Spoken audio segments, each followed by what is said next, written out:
evening. Good evening. Good evening. Good Are we evening. on time? Oh no, we're a bit No, late. Oh, that was. We're going to blame technical issues. Disastrously late. Disastrously late. Oh. So, guys, how are you? How's your week been? Good. Yeah. Yeah. Busy and good, but I can't say I've got absolutely anything hopping off the page right now. Do you know I'm going to be in England on Thursday for a day? Oh, you come and see? Come and say hello. I'm going to Essex just to pop into to see people. Yes, pop in the pal, and then meet a girl I've been working with and that kind of thing. So red eye flight at 8 o'clock in the morning. I do hate a red eye flight. Red eye is not 8 o'clock, I suppose. But no, it's not. But you have to get up at 5:30 where I live because it's a 40-50 minute drive, and it adds up. And I can't get to bed early when I'm flying. I get a bit excited, and I pack my bag at about 11 o'clock at night for some reason. It's like an addiction. I can't pack my bag like in the afternoon of that day before. It's like 11 o'clock. Elaine, where's my red jumper? So besides that, once I'm on the plane, I love it. But just flying away. Have I got my passport changed? Don't even ask that question. I don't even know. You're stressing me out now. Not only that, Conor. Have you got your passport? Have you got your import papers? I'm sorry. No, you don't need them anymore. Britain has seen the light. I think it's only the US now that's hanging on to that one. I don't think there's any other countries. I think with Spain, wind you up. Maybe with Spain you have to come with a negative. I'm not sure, but I think all that stuff is hopefully in the past. What about you, Brian? Anything going on this week? I'm having to bottle feed a little goat, and I know what you're going to say. And no, I'm not going to show the picture because Conor's already made an internal message to me about what he thinks of cute animal pictures, and he thinks it's totally unfair to reveal those. And I'm not going to say exactly the words that he said. Yes. So I'm I'm bottle feeding a goat. Yes. Okay. Lovely. Baby kids, they need it. So that's my little bit. But just so much going on. I've got the launch of RawSafe this week. That's this week gone on. So that's gone press release. So that's all coming out. So that's officially there are those that have got it are doing their press release. So hopefully by the weekend it'll be in various bits of press. And then beginning of next week they're going to start sending out. So we've got some literature coming out to all of those people that order, just on safety of how to receive your food, how to make sure it's stored properly, normal hygiene methods, stuff like that. So lots of information there. So if you want to come and see us at Dog Edition Live, we're going to have a little bit of info there too. So I think, Nick, you're joining us there too, aren't you? Oh, he's on mute. Can't hear a word he's saying. Can't hear you. He's turned. This is the guy that was having tech issues, and that's why we were late, guys. Nothing to do with this guy putting his shirt on at the last moment. I'm enjoying the silence today, I have to say. He's there. You can hear me. Okay, good. Yeah. Well, now it's all being recorded anyway. Okay, so I had 3 announcements to make, and the first one is, I think we fixed the septic tank. Okay, everyone will be on the edge of their seat for that one. Okay, so I think we fixed it. Well, we have to give it a trial run. But I thought we were going to be down in the septic tank. You can imagine what that's going to be like for a couple of hours making this wall. But the guy came along this morning and he said, you don't need the wall. You just need a good T-piece on the outlet.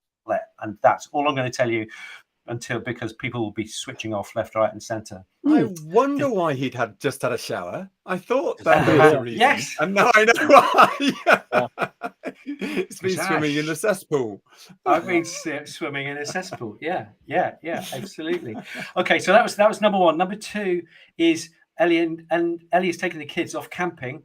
And so this house is so quiet. It's amazing. Yeah. I can almost touch the peace and quiet. Bar the smell of poo. That must be a lovely time. And, see, I thought that was the reason they've gone camping. It's because of the smell of no, it's because trying to tell the children not to use the loo or something like that while we're down in the septic tank is quite a difficult thing. So I've actually timed it with military precision to get them out of the way and then to do the septic tank. Nice. So I'll keep you posted. I'll give you a 3-month update. Okay. Oh, that'd be great, Nick. That'd be great. Yeah, I'm sure everyone will be on the edge of their seat. Right. And then the third thing, remember last week we had the lovely Penny Wood, amazing zoologist and font of all knowledge. Well, she is this week doing that. Is that coming out the right way for you lot? Yep. Okay. Yeah, there's a post on Facebook as well. Okay. If you want to find the link, go through on Facebook, you'll find it there too. And the link is petandparentlongevity.com. Oh, look at that, Bren, you're an absolute star. And also, I just want to say a really big thank you to our Patreon supporters. We really, really, really appreciate it. Whether it's like you give us $1 or £1 or 5 or 10 or whatever. Thank you very much. It really, really helps. I just wanted to say that. And the Patreon link to keep Pete happy is www.patreon.com/RawPetMedics. I am just after, as soon as you said Patreon, I'm after remembering something that I haven't done. Oh, did you recall something? Did you recall something? You remembered. You both remember. Oh, okay. Can this be the first FAQ just to get this done? Go for it. Yeah. Go for it. Okay, so do I have one? I do have one. So Peter asked in the FAQs, Conor, could you give us a few tips about recalling one second. You're going to start this little segment again, but what I'm going to do is special for these guys, okay? I'm just going to hide. So we're going to be able to comment, but me and Nick are just going to hide for a moment so you're full screen, so that everybody's attention is on you. Boom. Oh, yeah. There we go. Fast. Look at that. Isn't it hot? Is it hot and sweaty where you guys are? It's hot and sweaty here. It is. I'm not nervous. I can handle this. So, okay. Recall, guys. This is a very, very easy thing to ingrain, but it needs a bit of repetition, okay? So let's get this done in 3 minutes. I think there's like a 10-step program to recalling a dog, and it begins at home, okay? So getting a dog to come back to you in a park is a difficult thing. He's running around the first time out that day, probably the only time, and he sees like rainbows and unicorns and beautiful poo and things to eat and smell that way. And he turns around and you're standing there angry with a storm cloud over your head, calling the dog back. And he's thinking, yeah, I think I'll stay over here with the deer and the lovely things. So it's very hard to call a dog back in the park when they're distracted, okay? You need to, all the things you usually use won't work. You need to have ingrained or conditioned the dog to come back to some sort of sound. A whistle, if you like, although people do say you have to have the whistle on you all the time then. Little string around the neck, keep it where the dog lead is so it goes around your neck. This is all guide dog stuff, by the way. So a whistle is really, really handy, but you don't have to have a whistle. You can just have a special noise that he's never heard. It could be something you don't mind shouting in the park. It could be, bananas. And when he hears that word, he's going to come sprinting back. So it's getting to that point is the key. It starts at home. So you've got a dog and he's being fed 3 times, 4 times a day when he's a puppy. And it starts as a pup, but you can teach any dog to do this because they're all fairly simple operating systems. It's good, reward, or nothing, okay? So let's say you have a dog and he's on 2 meals a day. You need to make the dog sit and wait for his food, okay? So this is the first time he's going to hear sit and wait. So most adult dogs have heard this. With pups, they're going to need a bit of restraint. You might hold his little collar or put your hand in front of his chest, whatever stops him just for a couple of seconds getting to the bowl. And then you blast the whistle 3 times, say, and you move your hand. No English. Don't use any English for any of these things. Dogs don't speak English. And you lift your hand and he ignores the sound. He flies into the bowl and he starts eating his food. You repeat that 3-4 times a day, holding him back, and then you lift your hand and he flies into the food. Very, very quickly, the dog's going to cotton on that hand is going to be there to stop him from his food. And within about 3 or 4 days, you'll be able to remove your hand and just go wait with the flat of your hand, wait, and blow your whistle 3 times, and boom, he goes into his food.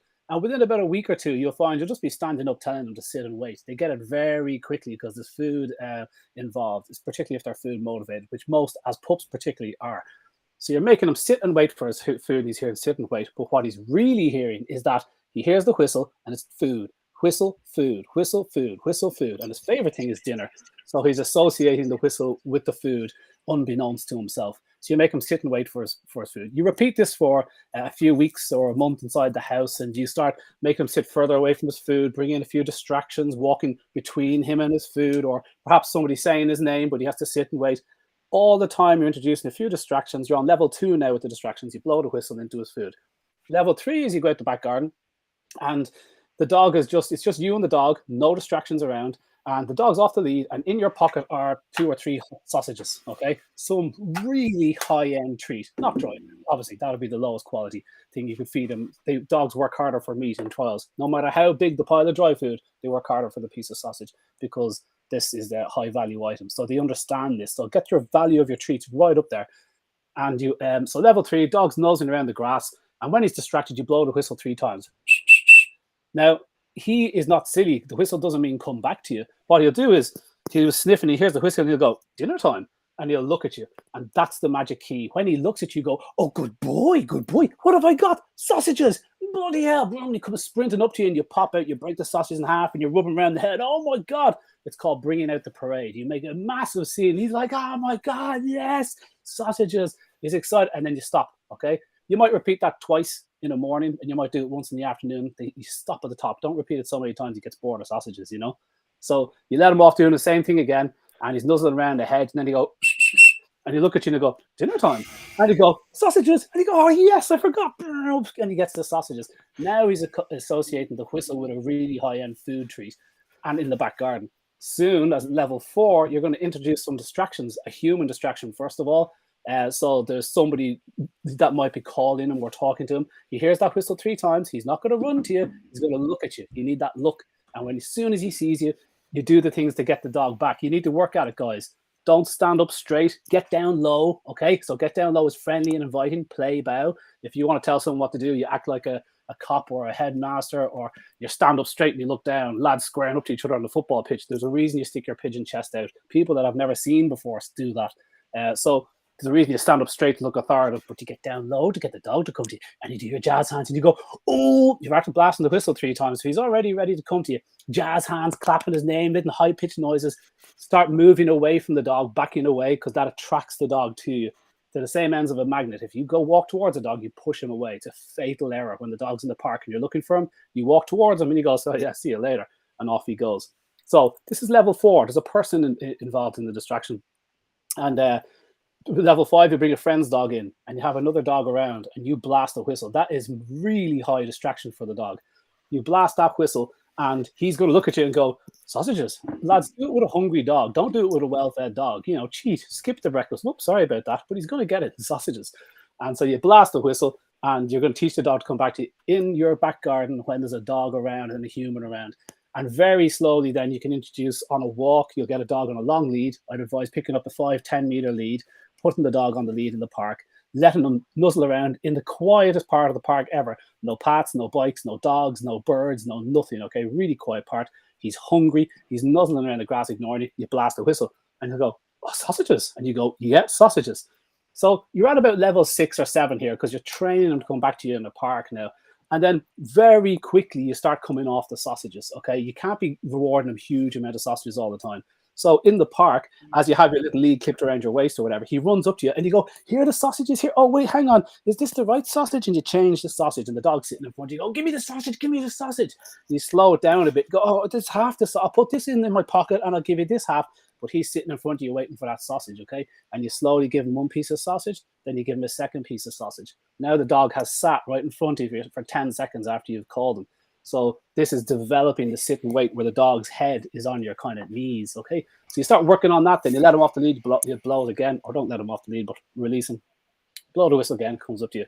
Very soon, the sausages won't be in your hand because you can't be bribing a dog, okay? Big difference between a bribe and a reward. A bribe is, sit, I've got sausages. A reward is, buddy, sit, okay? And when he sits, it's like, oh, good boy. I might give you a little pat on the head, or I might give you a sausage.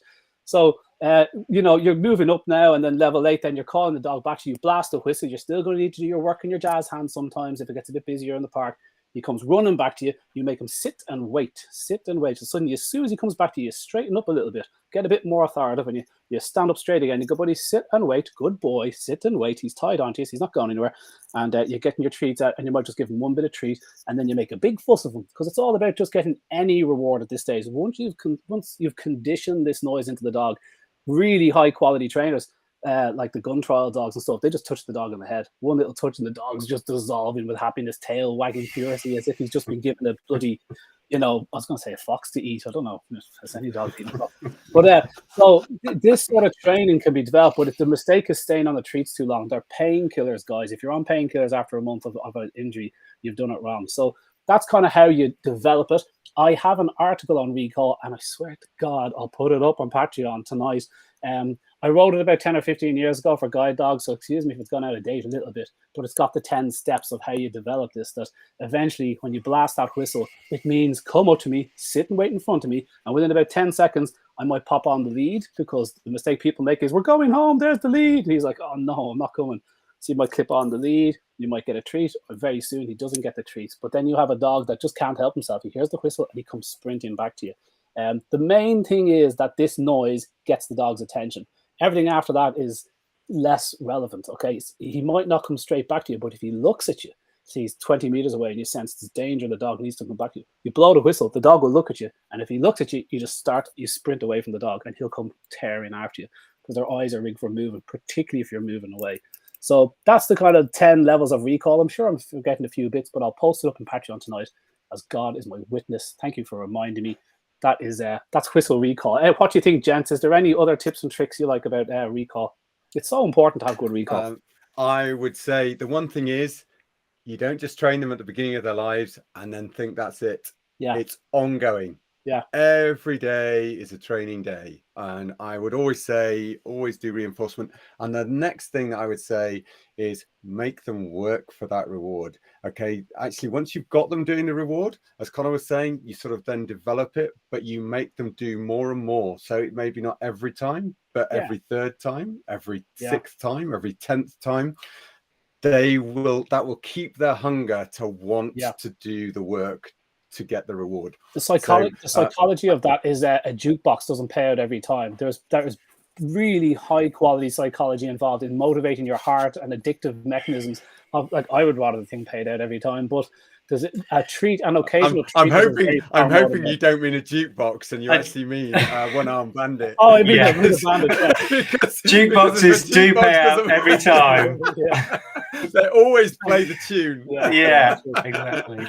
And for that, Conor, we're going to get you to sing the Milky Bar song all over again. Let it go, let it go. Oh, that's great. I think we're going to cut that video, or Pete will, let's be honest, Pete will cut that video and launch as a separate video to go alongside your blog, because I think that's a really good explanation there. And so hilarious me watching it. And Conor, you did a sterling job while I was posting all of the comedic comments that were coming up at the time of ignoring all of those comments, because so many dogs were being driven wild by your whistles and searching for dinner or sausages. Thanks guys for sticking with us. Name the Beatles tune that used the dog whistle at the end of it. Table quiz question. It's not Yellow Submarine or something weird. No, I'll tell you what. I'm going to give a small pack of candy then to the first answer in the comments. Oh, good one. First correct answer in the comments gets a candy then. That is very good. Very good. Yeah. Very good. I'm not that big into Beatles. McCartney blew a silent whistle for ages at the end of one of these songs. It's the one that ends with your dog nuts. Oh, Day in a Life. Boom, Nick. Oh, we should have said it. He's got the Canadent. You've just stolen it off our viewers. Everyone's furiously Googling. Guys, sorry, Nick Thompson has ruined the night. I think in response to that, Nick, you now have to launch your own competition to give away the Canadent that he's going to give you and something from Dermadog. Yes, yeah. Okay. You can think of your question in time. Has anyone got a favorite FAQ that they want to do here? It'd been an FAQ night. Yeah, so just whilst everybody's thinking of their question that they really want us to answer tonight, and you can post it in the comments. I've got one. Because we're going to do this live. I just want to say, we accidentally put next week's "this is what we're going to do" into this week's advertisement. So what's going to keep us grounded and how we got where we came from and how we got to where we are is actually being shifted into next week. So sorry guys, but we're going to do frequently asked questions Q&A for August tonight, just to really throw some of you guys off. I've got a question. Okay, and it's well, nothing to do. It's nothing to do with Raw or pets or medics. So it's really, really on theme. But it's one of my favourite questions. Who did backing vocals on "You're So Vain" by Carly Simon? Anybody? Jagger. Yes. Come on, guys! What are you doing? This is not giving each other the bits of. Conor, you get some Dermadog, and Nick, you get some Canada. I just want to look correct. I just want to look right about something. Good man. Yeah, I remember. Good man. That's really good. This is not how it works. Music quiz, music questions.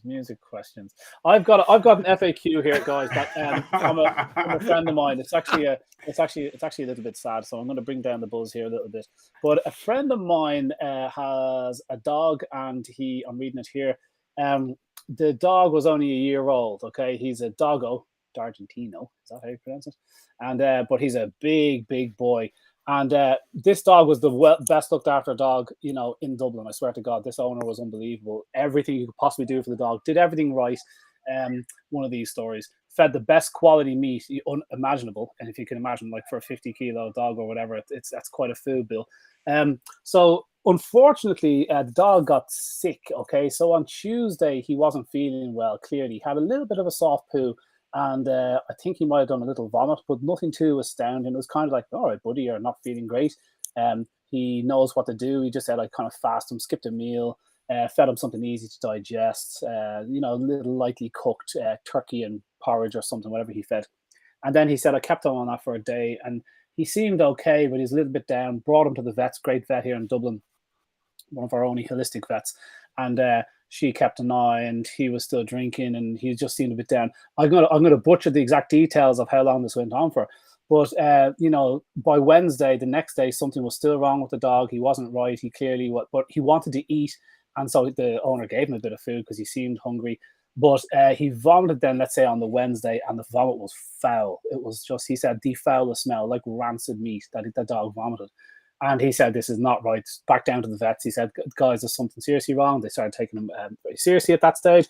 And they said, look, you need proper diagnostics of what's going on. It's not a twist. It's not a blockage. The vet could determine those things. But keep an eye. And if one more thing happens, go to your local vet hospital. So he went home. One more thing happened. Brought the dog to the vet hospital, slightly longer at the other direction. Goes to the vet hospital, and the vet hospital have all the doodads. And they scan the dog and do everything. And they looked and they said, yeah, his tummy seems quite full of gloop. And they'd be worried about ulcers developing from this kind of bile or something that he has in his guts. And they gave him a couple of tips and tricks and said, go home with the dog and keep an eye. Went home, had to go straight back in again. So 3 times in a day or 2. Eventually went back to the hospital. The hospital said, you've got a very sick little dog here. He is not happy at all.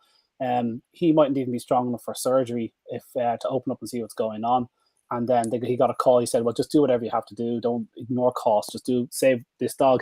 And then within half an hour, he said, you need to come in because the dog is failing and he's going to be dead very soon. So in it came, and to cut a long story short, the dog had died and the vets weren't quite sure what had happened. The owner asked to open up the dog and find out what happened. And the vet said, like, it was pretty shocking because his intestines were kind of black and his gut particularly was black. His stomach was black. And the vet said, I just can't believe this dog walked in here and tried to jump up and play with me. Like the day he died, this dog was still able to, he wasn't as good a form, but he was a happy 1-year-old pup. And so toxic shock was the diagnosis. And then the vet said, what do you feed the dog? And the owner said, best quality raw dog food. And it is the very best quality raw dog food, in my opinion. And they said, right, well, we get an awful lot of this. And it's the raw dog food. We get an awful lot of these types of gut gastroenteritis cases. Now, to defend actual vet, I don't think the insinuation was that bad. I'm probably building up that bit badly because I hear this quite a lot from people through via Dogs First and stuff. You get these contacts and you hear these statements coming from vets. I believe that my friend's vet was really clued in, quite fair, but the statement was made. This is a raw fed dog, and it's like, so gastroenteritis or some sort of toxic shock, black intestines. What the hell could have caused that? He's very careful about what he feeds them. Didn't see any scavenging. The other dog wasn't sick and fed the exact same food. Therefore, it's likely not the food. But also, it sounds like a twist to me. If you got that, if the dog is fine in the morning and dead in the afternoon, something catastrophic must have happened. It was going on for 4 or 5 days, though. Yeah, but it was bright. The dog was bright in the morning and dead in the afternoon. Yeah. So and if it was a toxic thing, you'd just expect the dog to just be, get worse and worse and worse. I would have thought the timescale for me sounds like there may have been a twist. It may have untwisted by the time they opened him up, something like that. I don't know.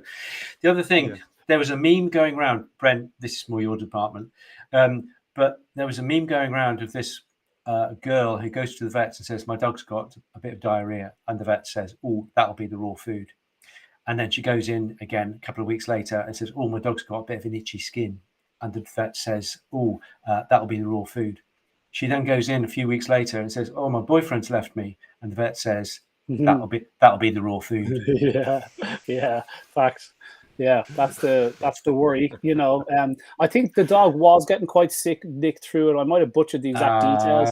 Right. And this guy, the owner, was worried. He was going to this vet. He was going to the veterinary hospital. The dog was not doing well. So I don't think it was a sudden demise. Yeah. And so I'd like to come in there and I'd just say that one, the effectively shock, which will be the toxic shock, okay, that's not a diagnosis. That's the end cause of what will be the sudden demise, because that's unfortunately when the gut doesn't hold its integrity, all of the bacterial toxins, etc., will flood the system, and that will cause effectively cardiac failure. Their kidneys, their organs will shut down. Effectively, they pull the plug on everything, and everything shuts down, and they just pass away. Really horrible to happen. I've seen it in really badly damaged gut with even things like parvovirus. All the way through to obstructions that can cause that, perforations. But actually, now that you've gone through the case the way you have, it does seem to be very similar to a case that I had in a young dog, where the dog actually got an infarct, a clot that happened in the mesentery. So you imagine that the gut is built up of arcs and arcs of gut material, each fed by blood vessels through the mesentery. And what can happen is if the core base of that actually either twists, as Nick was talking about, or actually gets a clot in it, okay, an embolism, that actually obstructs the blood flow to all of that gut. And that gut tissue then effectively dies off. And as soon as that dies off, that becomes a liability in its own right to the rest. They'll get peritonitis, they'll get other issues going on. It floods the system. So it could be something as dramatic as that, and nothing at all to do with what they've eaten, but more to do with, a fluke. You go on a flight, you fly this Thursday, Friday, and there's that risk that you will get an embolism. Not trying to put you off or anything, unless you wear your tight stockings, which I know you wear on a weekend. Oh yeah,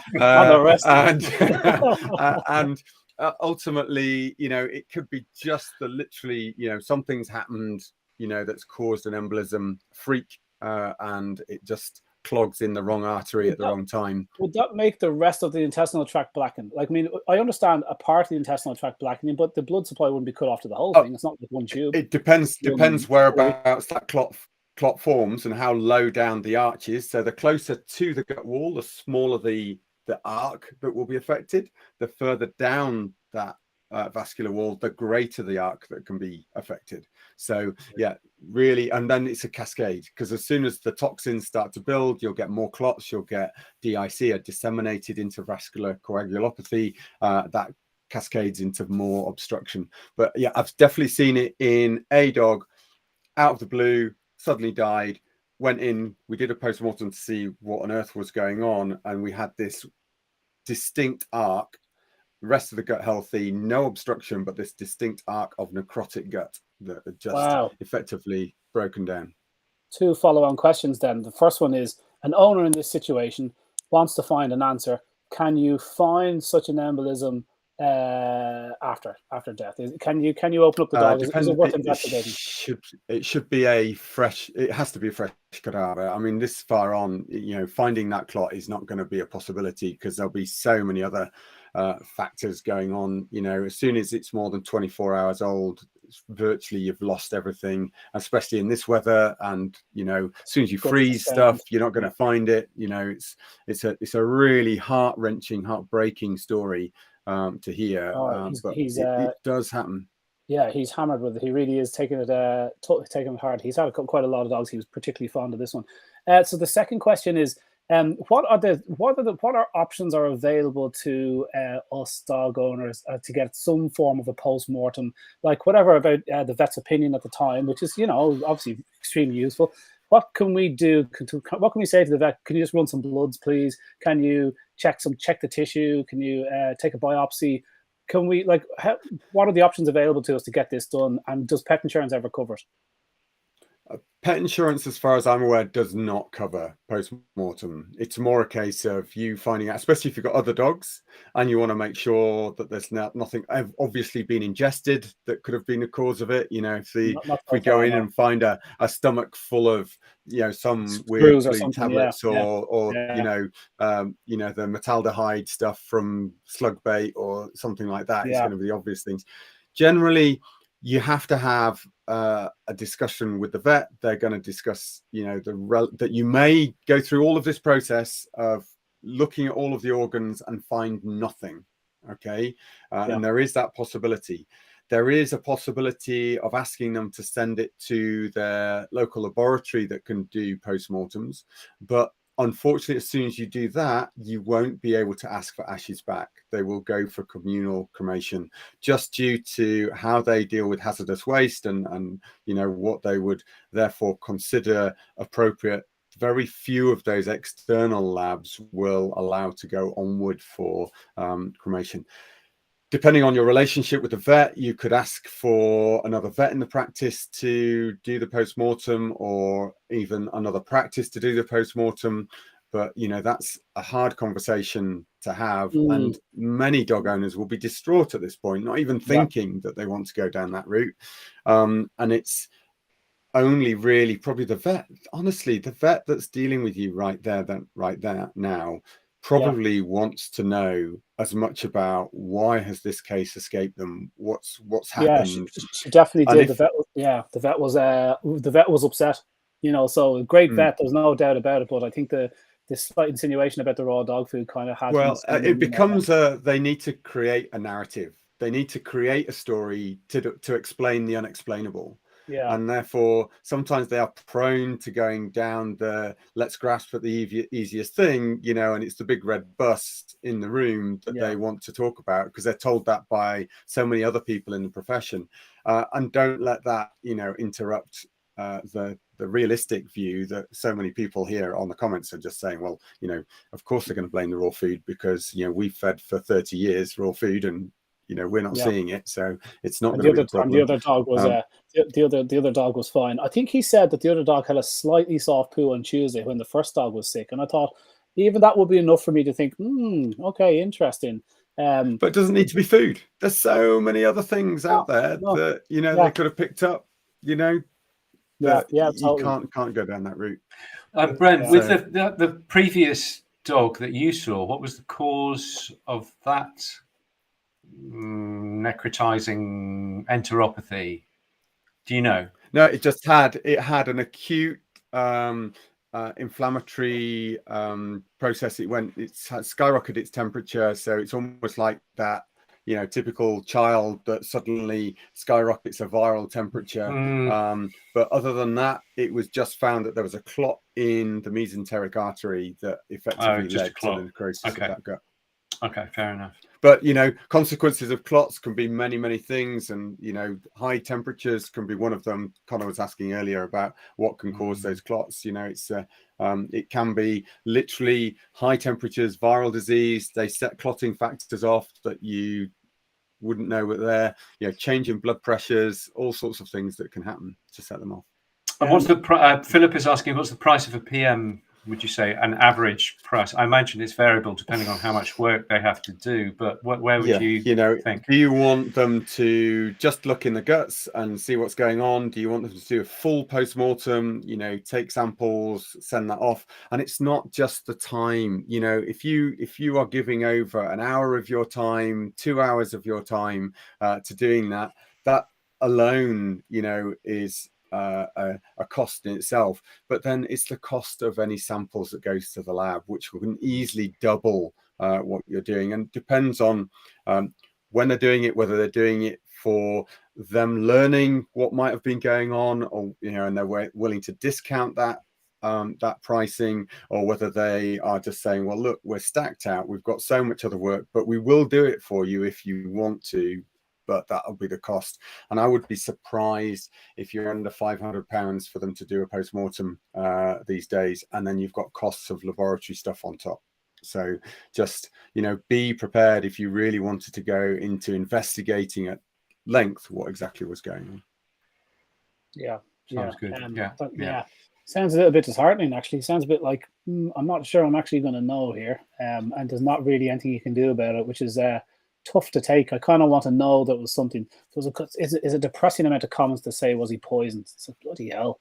But mind you, you can pick up a poisoned rat and stuff, and poison can come that way. But you never know. There's funny things. So has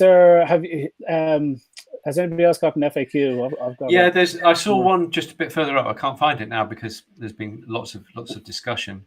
And was it Kelly's? It was about lymphangiectasia. Lymphangiectasia. And there you go. And protein losing enteropathy. Yeah, it's very good. We both saw it and both thought, oh, that's interesting. So, boys, where would you go with that? Basic lymphangiectasia, PLE, ultra low fat diet. Can you tell us a bit about the disease? Lymphangiectasia, it's where it's a lymph so it's a condition of the blood, the lymph vessels, and yes, which and the PLE is plasmacytic lymphocytic enteropathy. So basically, there's an inflammatory disease. And then what you've then got is the lymph gland. The lymphatic system is filling up, and you're basically oozing lymph into the surrounding tissues of the gut. That thickens it even further. That further prevents absorption of nutrients. PLE could be protein losing enteropathy, though. We'd have to clarify that. We'd have to clarify that. Go on, Kelly. Ask. Yeah, Kelly, come on in there. You can maybe clarify which of those it is. So what does lymph do? What does lymph do for everyone before you move on? Just explain to everyone what the lymphatic system does. Okay, I'll jump into this. Right. So with your heart, everything that comes out of your heart cycles around your lungs and then around your body and then back. Yeah, 100% of the blood that leaves your heart, more or less, comes back and hits your heart. However, what happens is that in the tissues, a tiny bit of blood juice, if you like, the serum, the lymph tissue is left behind. So 100% of blood enters the tissue by the artery, but only 99% of that, if you like. I'm making up the numbers, but just to make it easy to understand. So what happens to that 1% that doesn't return from that tissue? The answer is it's lymph, and it has to be drained. And the reason the symptom of that in people is where you get filled legs. Yeah, if you've got heart disease, little old ladies with heart disease or little old men with heart disease, their legs fill up with fluid, and that's not blood, but that is edema, edematous tissue, because the lymph is not being extracted, and lymph moves passively through the action of muscles, and it empties back into your bloodstream just here. It's a fantastic mechanism for lymphocytes to move around the body. It's a wonderful and a very interesting it's a kind of a system right in the background, but very, very, very important. Have I missed anything there, Bren? No, I think that's, yes, lymph certainly building up, that oozing into tissues, thickening of tissues, and yeah, absolutely. That, I mean, they've identified it was protein losing enteropathy. You're absolutely right, Nick. Okay. So there, you will get low albumins, but you'll get low absorption. So you're sort of like into a perpetual cycle of the enteropathy getting worse, the other issues of the thickening of the gut. Just meaning you're getting low and you're oozing protein back out into the gut rather than actually absorbing more.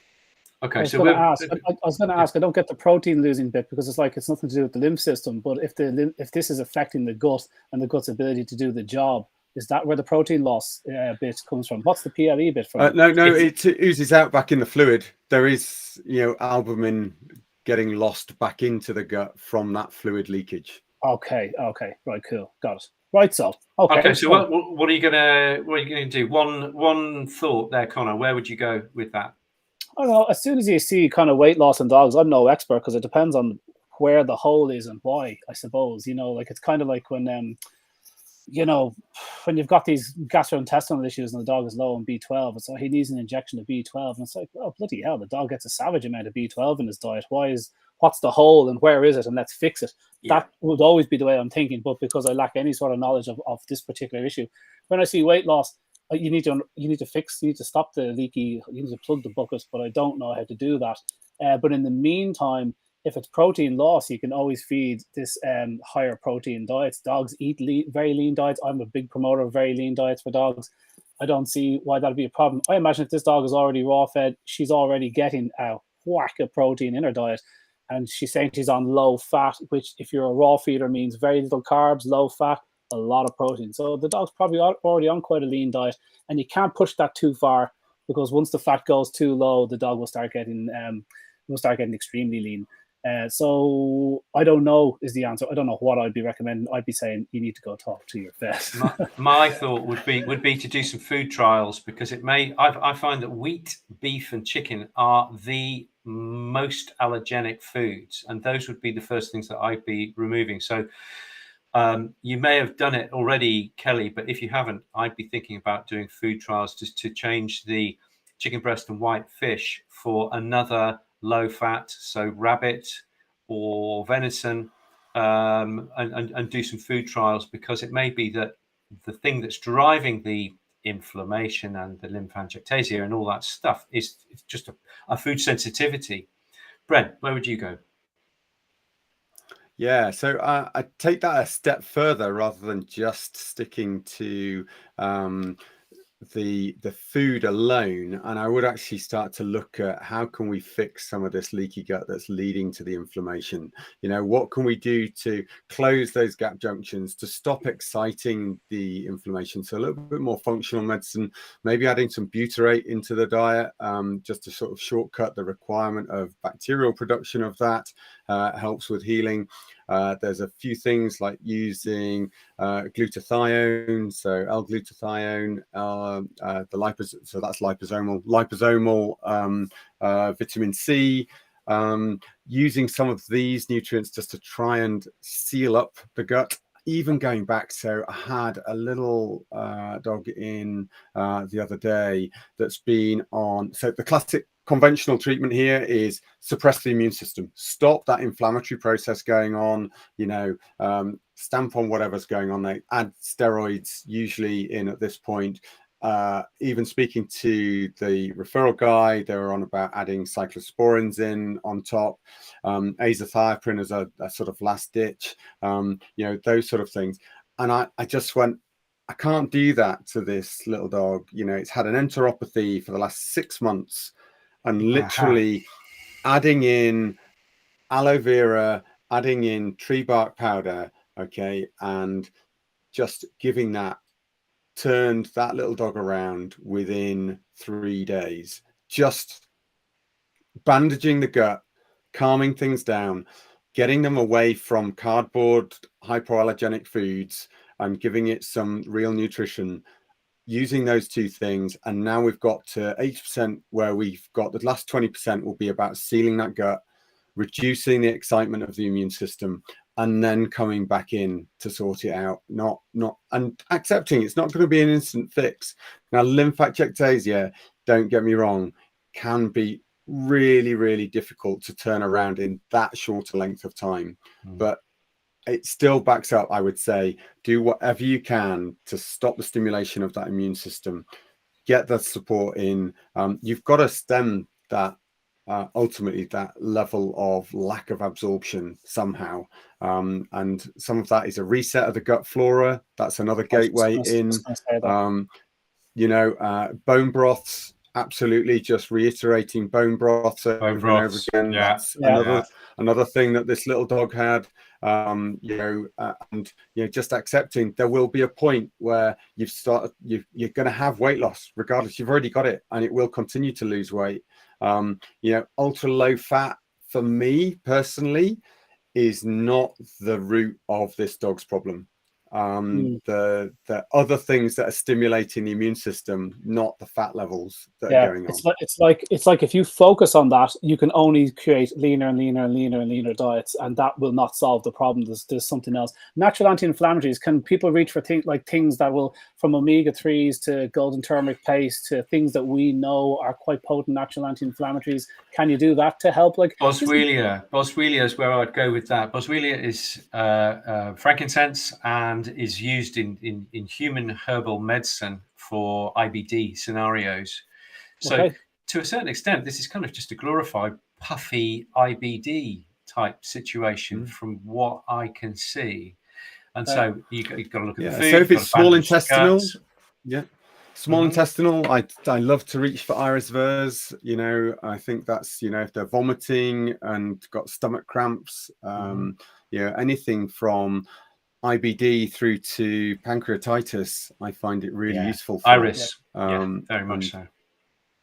So isn't it interesting? They've got species of bacteria when they're doing probiotics to fix the guts, the likes of phytospore, where they have studies that show, I think of probiotics, I think of some of those species as like little fraggles. They're in there and they keep their environment perfect for them. So, once they've got a mucosal kind of membrane to live in, which is why people put in marshmallow and slippery elm to these dogs that are kind of gut sick, that the gut flora themselves, given the right nutrients, which is your broth, that's all your tarmacadam for a ruined gut, all your collagen and glucagon and cool stuff. But like, isn't there species of bacteria that fix intestinal walls and that kind of thing? Is that? Would that be, I don't know, Akkermansia or one of those, perhaps? It's one of them. Well, all of those ones which really accelerate the butyrate release, but you can cheat because you can add butyrate at this early stage to heal the gut until you've grown the normal gut flora with all of bone broths and supportive prebiotics and probiotics. And yes, eventually it should kick in itself, but until that point, you can get these things like beauty caps, which are butyrate capsules that are options. They do it as liquids. You can actually supply that. I've got a good one. Surely colostrum will be good here with growth factors. Would that not help stimulate a bit of healing in the old? If they're not beef intolerant, then that might be. Yeah. I don't think can colostrum get you on a dairy intolerance thing? I'm not sure if it has that same stuff in it. Maybe it does. Can still. I'm afraid it does. I've seen that. I mean, so. your dog might well be able. If your dog is able for beef and you've established that dogs, colostrum's fantastic for gut issues. Sometimes it used to be a big go-to for me. Sometimes you kind of go through a phase of I used to always use that, and now I always use this. So there's loads of ideas for fixing guts. And fermented food. I think fermented food is good. Philippa, nice, good thought. Good thought. Yeah, try all that. And Deb, you talked earlier on in the list about isotonics, things to get fluids into dogs. I think that's a really good point. I've already said bone broth. Nick, what's this orange juice and brewer's yeast stuff? I was talking to Penny, and it came out today. Actually, my chat with her and with Katie. And I said that I was raised, my mother was crazy about health food, even in the 70s. For example, she took non-debitted brewer's yeast, added orange juice, mixed it into a sludge, and then you neck that for B vitamins. And so obviously Deb is actually listening to what I say, which is kind of reassuring. So thank you, Deb. And that's why he's got so much hair, and me and him haven't. You gave him a lifelong taste of brewer's yeast, I think. But started young. There's lots of ways to get fluids into dogs. Like, if you put anything into a water for a food, bone broth, I think. Yeah, like bone broth is one way. But even if you don't have bone broth, guys, a tablespoon of full-fat probiotic yogurt into the water. Dogs will hoover that up. Like any sort of flavoring into the water. There's great studies of dogs eating very crappy foods once they flavor it with gravy. It was called the gravy study. And then what they're showing was dogs have a terrible taste for meat. And so they'll eat anything flavored with meat. They were flavoring, like, I'm not messing, tissue paper and whatnot. And the dogs this is what they want. So anything in that water, if you're trying to get water into them. But I always question, the dog will take in water if he needs water. And sometimes I think, can you kid the dog into taking more water to his own benefit? I think that would go against the whole practice of zoopharmacology. And do you need to? Yeah. And I don't think it's just fluids. Remember this. It's also the salts within it. And this is why for rehydrating, I always add a teaspoon of salt to every pint of fluid. So if that's bone broth, that's a good way. So a teaspoon, good salt, level teaspoon, of a good quality salt, so good quality Cornish sea salt, something like that. Okay, and to a pint, so that's 580 odd mils of fluid.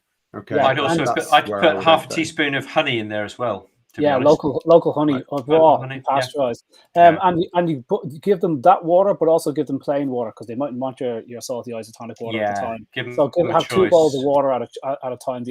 So you're making your own is great. The salt, the good quality salt, is so beneficial. All you raw feeders are feeding 0 salt diets. That's not healthy either. There's brilliant minerals in salt. There's a whole list, 60, 70, 80 minerals in some of these salts, most of them. How much strontium do you need in your diet? Not a lot, but you need tiny amounts of all these things, and salt contains a hell of a lot, way beyond sodium and that kind of magnesium. It's fantastic. So dogs will take salts as they need it in this process of zoopharmacology. How much magnesium does he need? He'll take it, and then when he's finished, when he's topped up, the thought is that he will stop drinking it then at that point.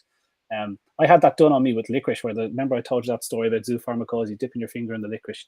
And you keep dipping it, tastes like licorice. And on the third dip, it was like, oh, that doesn't taste nice at all. And she said, you can sit down. And one guy dipped his finger 7 times. And she said, you need to go to the doctor. And she was spot on. The guy was mega stressed. His adrenal glands were shot, and he had big black bags under his eyes, which is apparently a symptom of it. And she was spot on. The guy was mega stressed. He had more problems than stress. But I had done 3 dips. The girl beside me just did 1. She goes, oh, it's horrible. I think it's lovely. Well, it's not. It's like crap licorice. But and that's classic zoopharmacology, because we all still have the process in her. Caroline Ingram was doing this to us in Switzerland. And she goes, we all still have the process, not just pregnant women but you have to listen to your body. And that's your body saying, take that licorice, a big part of Eastern medicine. And on the 3rd dip, the body just said, no more. And I went, oh, that's not nice. So I used to do exactly the same for zinc. You give a solution, I think it was a zinc salt, and if you taste it, it tastes like water, you are zinc deficient. That is to say, you can take more and more and more and more. Cool. If you taste it and you immediately get rid of it, your zinc is fine.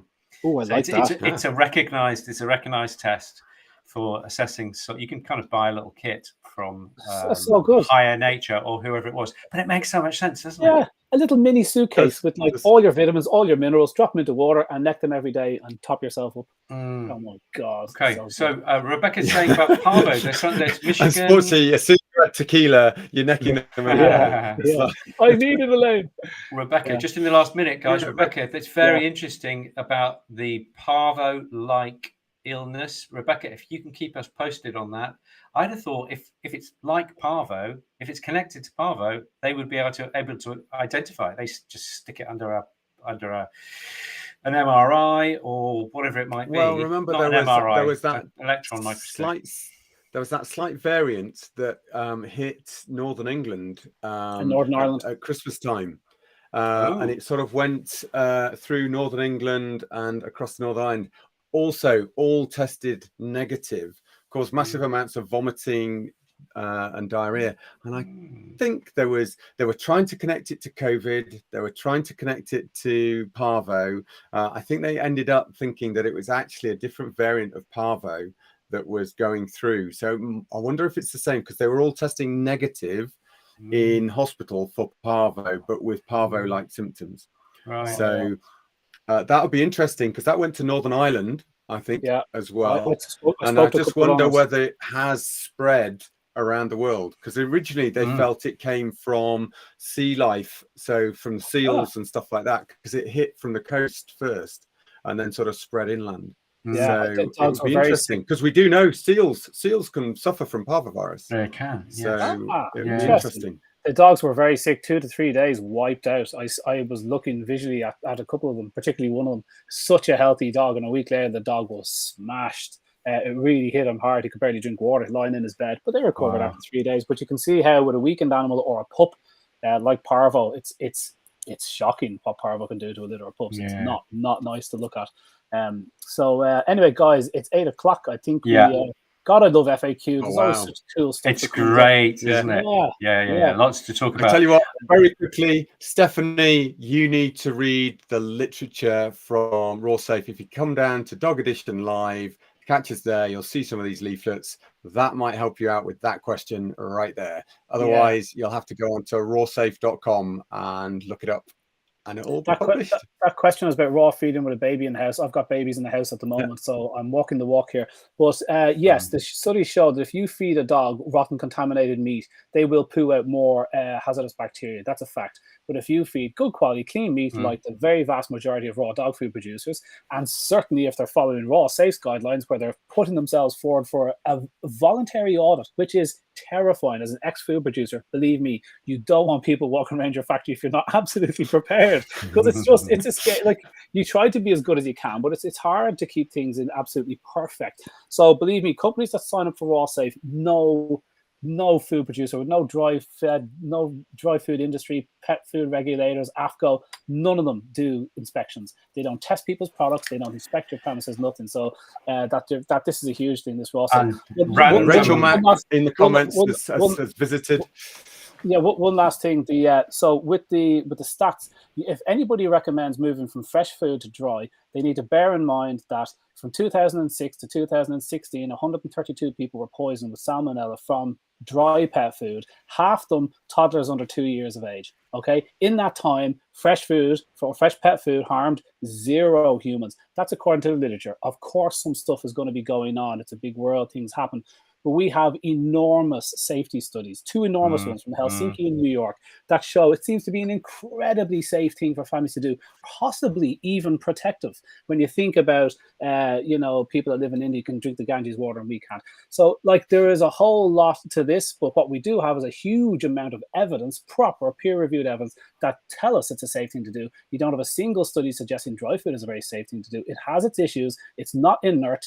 And people are being poisoned with it, particularly kids. That is not happening with raw dog food. It's not to say it's not going on, but to suggest that this other product is safe and perfect for kids is an absolute myth. It's not being borne out by the literature. It's not true. I raised 2 kids in the presence of raw-fed dogs and cats and all sorts. And the other thing I was going to say was I'm going to be at Edition Dog. So Brent and I are going to be there. Look us up. I'm on the Lucillin stand in the morning, and I'm on the Ethically Raised stand in the afternoon. Yeah. So all the fun of the fair, methinks. I got a text message. I just got a WhatsApp message there just a few minutes ago. I couldn't help it. It popped up on my screen, and it's from it's a famous enough vet, and she's saying, "I'm at Super Zoo in Vegas. Rows and rows of absolute pointless crap for dogs," and sent me a picture. Rows and rows of pointless crap for dogs. And I thought, wow, that sums it up. Yeah, guys, I better cut on here. Great. Okay. So yeah. Grounded, and how we got here next week. Yeah, it's 7 short days. That's going to be a 3-parter, because I think we're going to do each one of us, aren't we? Are we going to take a look? Yeah, well, we can do the grounded bit as an intro, and then we'll do a little bit about each one of us stories, I think. Okay, and we'll be able to pick the person's brains as to how they arrived. Yeah, good. 3-parter. Nice. Yeah, I want to talk about small business. I want to give them a bit of a push as well, so we can conclude after we talk about our own kind of, how we do things. then we could conclude with people kind of talking about their small businesses. People can write in on Patreon, tell us a little bit who do you want to recommend for some, you know, and I thought that'd be nice just to check out what are the cool little businesses out there and start supporting the independents a little bit. So I think there's a 3 or 4 show bonanza coming up in that. But let's start to kick it off next week anyway. Yep. Karen's always going to have the last word.